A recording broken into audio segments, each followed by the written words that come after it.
सासाराम में बीजेपी के 9 साल बेमिसाल कार्यक्रम में रक्षा मंत्री राजनाथ सिंह शामिल हुए और इस दौरान उन्होंने कहा कि जिस तरह दुल्हन के पांव घर में पड़ते ही लोगों को समझ में आ जाता है कि घर परिवार का भविष्य कैसा है, ठीक उसी तरह प्रदेश अध्यक्ष सम्राट चौधरी जब से बिहार की बागडोर संभाले हैं तब से ऐसा लगने लगा है कि बिहार की बीजेपी को उसका सम्राट मिल गया है और बीजेपी का यह सम्राट बिहार के जन जन पर राज करेगा। आए हुए हैं, मैं उनको भी जो आपके प्रदेश अध्यक्ष सम्राट चौधरी ने कहा है, मैं तो बहू जब घर में आती है तो मैं तुम्हें जाता है पता नहीं क्या होगा।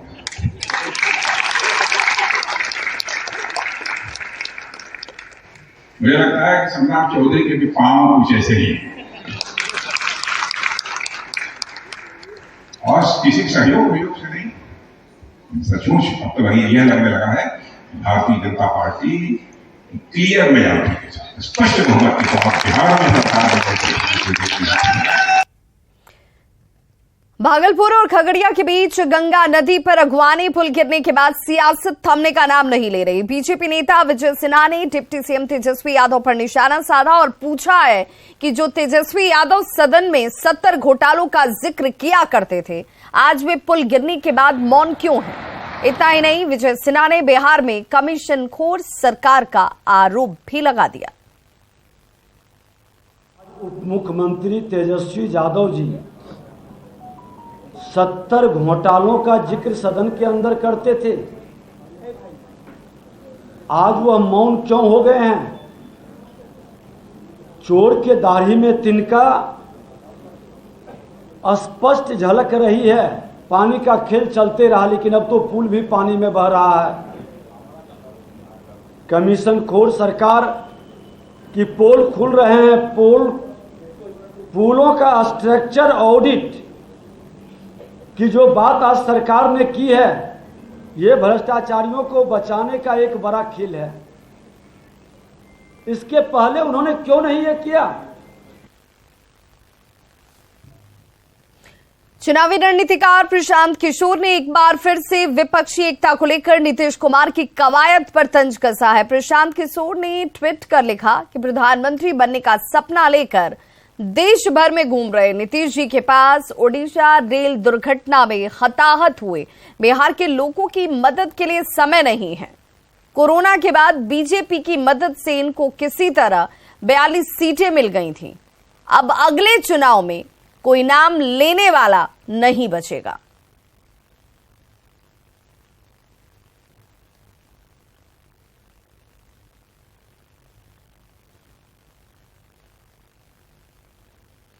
आरजेडी अध्यक्ष लालू प्रसाद कल 76 साल के हो जाएंगे। लालू प्रसाद के जन्मदिन को लेकर आरजेडी कार्यकर्ता काफी उत्साहित हैं।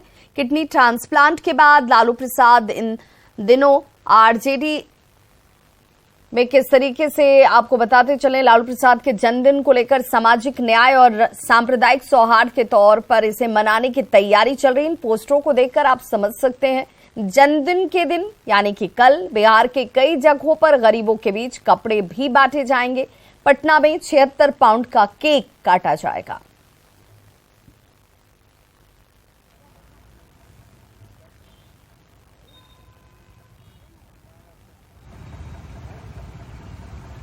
छिहत्तरवां जन्म दिवस है और उसमें भी स्वास्थ्य लाभ लेने के बाद आए हैं, किडनी ट्रांसप्लांट लेने के बाद आए हैं पटना और 76वां जन्म दिवस आज है, तो स्वाभाविक तौर पर कार्यकर्ताओं में उत्साह का संसार ज्यादा है, दुगना है। सामाजिक न्याय और सांप्रदायिक सौहार्द दिवस के रूप में जन्म दिवस को पूरा बिहार मना रहा है। मुजफ्फरपुर के सदर अस्पताल में कोरोना जांच के लिए एंटीजन किट खत्म होने से परेशानी अब शुरू हो गई है। दरअसल कई थानों के कैदियों को जेल ले जाने से पहले सदर थाने में कोरोना जांच किया जाता है, लेकिन किट खत्म हो जाने की वजह से कैदियों की जांच नहीं हो पा रही। उन्हें बिना ही जांच के अस्पताल से लौटना पड़ रहा है।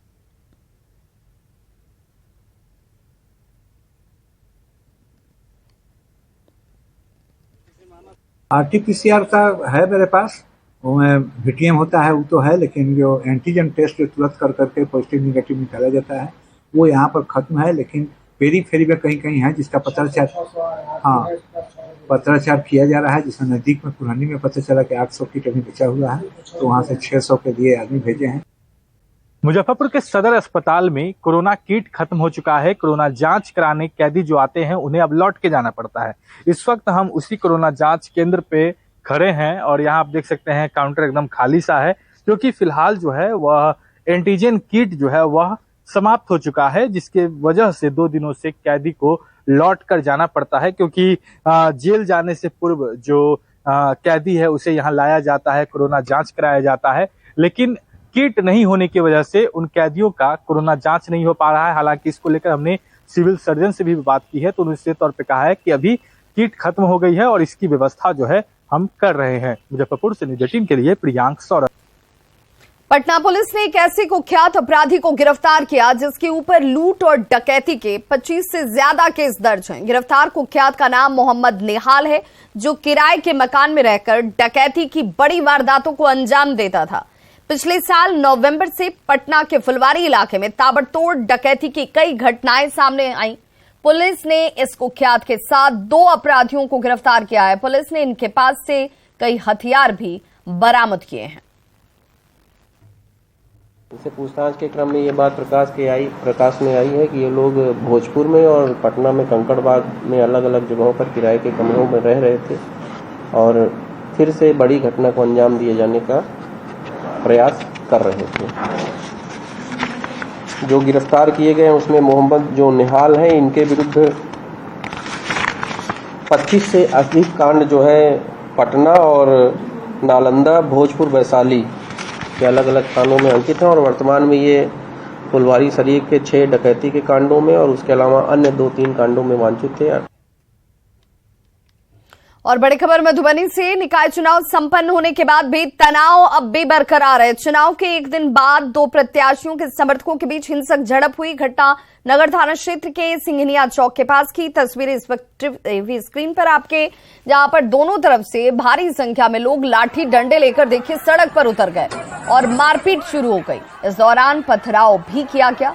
2 लोग जख्मी बताए जा रहे हैं। मामले को शांत कराने के लिए बड़ी संख्या में पुलिस को मौके पर तैनात किया गया है। शुक्रवार को मतदान के दौरान भी 2 पक्षों के बीच जमकर झड़प हुई थी।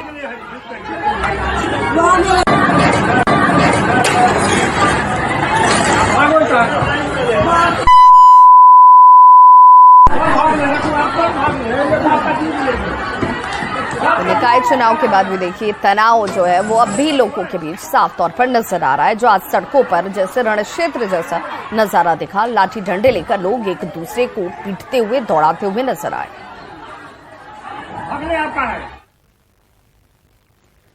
भागलपुर तिलका मांझी विश्वविद्यालय में छात्रों ने एक बार फिर से तालाबंदी कर दी है। छात्रों का आरोप है कि विश्वविद्यालय के परीक्षा विभाग में छात्रों के प्रवेश पर रोक का फरमान जारी कर दिया गया है, जिससे पिछले कई दिनों से छात्र बेहद परेशान हैं। विश्वविद्यालय के अजीबोगरीब आदेश के विरोध में अब छात्र उग्र हो गए। प्रशासनिक भवन में इन छात्रों ने घुसकर कर्मचारियों को बाहर निकाल दिया और तालाबंदी कर दी। हालांकि छात्रों का यह कहना है कि कुलपति ने उन्हें इस आदेश को लेकर विचार करने का भरोसा दिलाया है।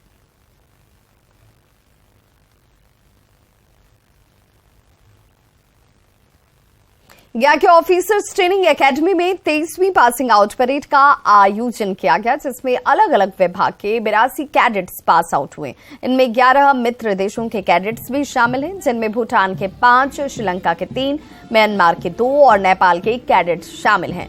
वहीं समारोह में शामिल होकर कैडेट्स के परिजन भी बेहद उत्साहित नजर आए। इस मौके पर जेंटलमैन कैडेट्स के परेड ने उपस्थित सैन्य और असैन्य गणमान्य व्यक्तियों का मन मोह लिया। कैडेट्स के अभिभावकों ने अपने बेटे के कंधे पर पिपिंग लगाकर उन्हें आशीर्वाद दिया, जिसके बाद सभी कैडेट्स ने एक साथ मिलकर खुशी का इजहार किया। ओटीए गया में आयोजित 23वीं पासिंग आउट परेड में मुख्य अतिथि सेना के दक्षिण कमान general officer commanding in chief lieutenant general Ajay Kumar शामिल होकर सभी कैडेट्स को बधाई देते हुए नजर आए। इस सेंटर के लिए विशेष क्षण आज का दिन रहा।